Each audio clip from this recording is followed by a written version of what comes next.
समुद्र तट का रहस्य।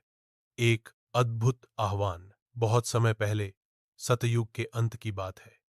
ओडिशा की भूमि पर नीले समुद्र के किनारे एक राजा राज करता था। राजा इंद्रद्युम्न। वह धर्मात्मा, न्यायप्रिय और भगवान विष्णु का परम भक्त था। हर सुबह वह भगवान का ध्यान करता और यह प्रार्थना करता, हे नारायण, मुझे अपने साक्षात दर्शन दो। मुझे ऐसी मूर्ति बनाने की शक्ति दो जिसमें तुम्हारा वास सदा बना रहे। एक रात राजा ने स्वप्न देखा। समुद्र के नीले जल में एक दिव्य प्रकाश फैल रहा है और उस प्रकाश से एक आवाज आई, हे इंद्रद्युम्न, नीलगिरी पर्वत के पास मेरे स्वरूप नीलमाधव की मूर्ति छिपी है। उसे ढूंढो और मेरी पूजा करो। सुबह होते ही राजा ने अपने मंत्री विद्यापति को आदेश दिया, जाओ, इस नीलमाधव को खोजो। उस देवता की पूजा में ही मेरा जीवन सफल होगा। भाग दो। नीलमाधव की खोज। एक रहस्यमय वन में विद्यापति नीलगिरी की दिशा में चला। कई दिनों की यात्रा के बाद वह पहुंचा सबर नामक जनजाति के गांव में।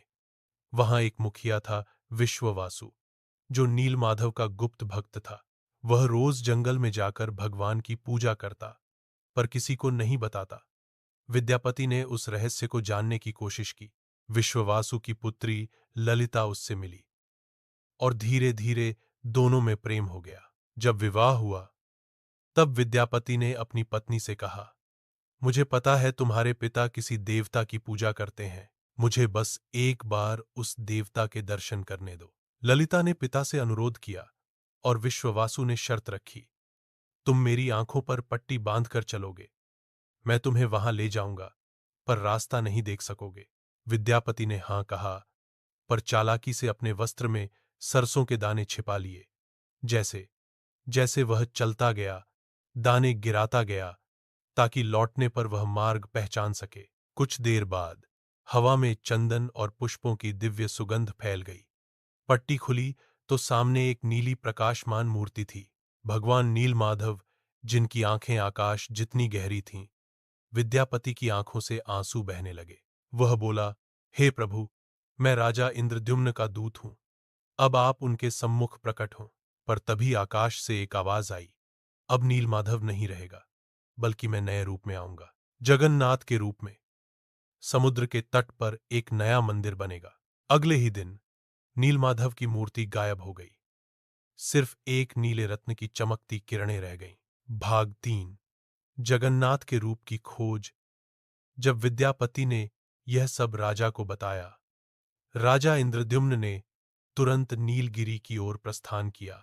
वहां पहुंचकर उसने देखा, मूर्ति तो नहीं थी, पर एक दिव्य ध्वनि समुद्र से आ रही थी, राजन, मेरे नए रूप के दर्शन तब होंगे जब समुद्र स्वयं लकड़ी का रूप धारण करेगा। राजा ने समुद्र तट पर विशाल मंदिर का निर्माण आरंभ कर दिया, पर मूर्ति का कोई चिन्ह नहीं मिला। राजा ने भोजन और जल त्याग दिया और तब भगवान विष्णु ने स्वप्न में कहा, राजन, 7वें दिन समुद्र तट पर दिव्य लकड़ी का लट्ठा मिलेगा। वही मेरा स्वरूप है। 7वें दिन समुद्र गरजा, लहरें उफनी और तट पर आया एक दिव्य नीम का पेड़, जिससे दिव्य सुगंध निकल रही थी। भाग 4। विश्वकर्मा का चमत्कार।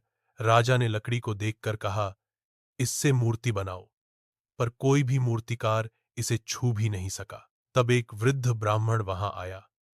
उसने कहा, मैं इसे बना सकता हूं, पर एक शर्त है, जब तक मैं काम करूं, कोई दरवाजा नहीं खोलेगा।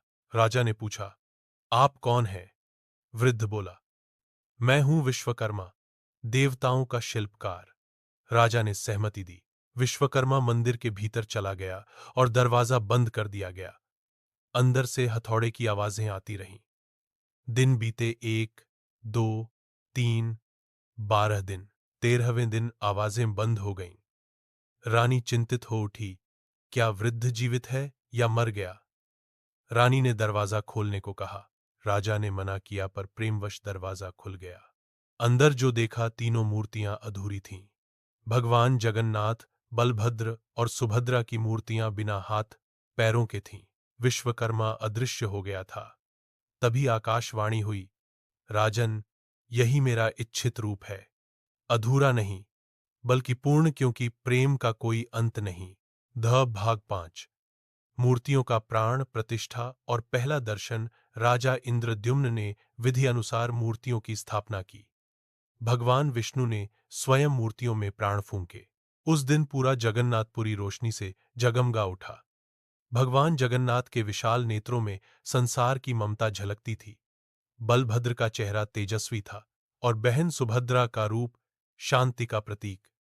तभी समुद्र की लहरें शांत हो गईं, मानो स्वयं सागर ने प्रणाम किया हो। भाग 6।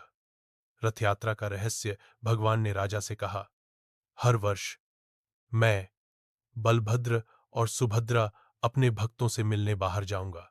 तब से शुरू हुई पुरी की रथ यात्रा। हर वर्ष लाखों भक्त 3 रथ खींचते हैं।